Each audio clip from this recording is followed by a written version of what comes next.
You know, there's a point that I hate carburetors. So, whenever I crank this, gas comes pouring out it. So I don't know if the float's stuck. But I think if I take this plug out, I think I can reach in and see if I can manipulate that and crank it and see if the float's stuck. It almost started though. God. That was not pretty, but it runs, and that smoke is just as blue as you think it is. But I think it needs more adjustment.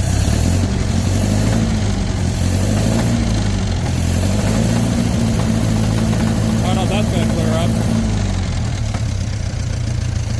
But back to running. And I think this needs some attention. Yeah. But it's a cheap forklift, and it does. So, good enough for me. Well, that's a trippy color, but so I got it in. See if this helps. It helps. So I got the forklift in. Well, I drove it in a little bit. Everybody's gonna say, "Well, it's a solid tire forklift on soft ground. No wonder it, sunk in whatever. What do you want to say? It's soft ground anyway." Which I would never put. Wish I would never put this thing over here, but whatever. It, hindsight's 20/20. So the mass cylinder needs help. It pukes oil at the side of it. That's not tan. Is not its color. It's all contaminated oil. I'm sure.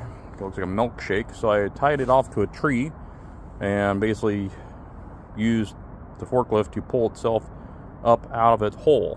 And yes, it does have new tires on the front, but it also slid off the plywood off the air side. So we drove this thing over on a plywood road to get it over here, thinking we were going to concrete the rest of this sooner than later. But that's the hole that it had been previously sitting in. And you can see that despite my optimism, it pretty much sunk right in. But it's running.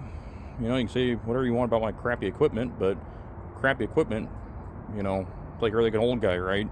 You know what? It might not be the fastest, but it always works. So this thing knocks like hell, but I love it, and I love that it's an old piece of equipment, and I'm willing to put a little bit more money into this because, whenever I need it, if I'm not in a hurry, I can always get it running.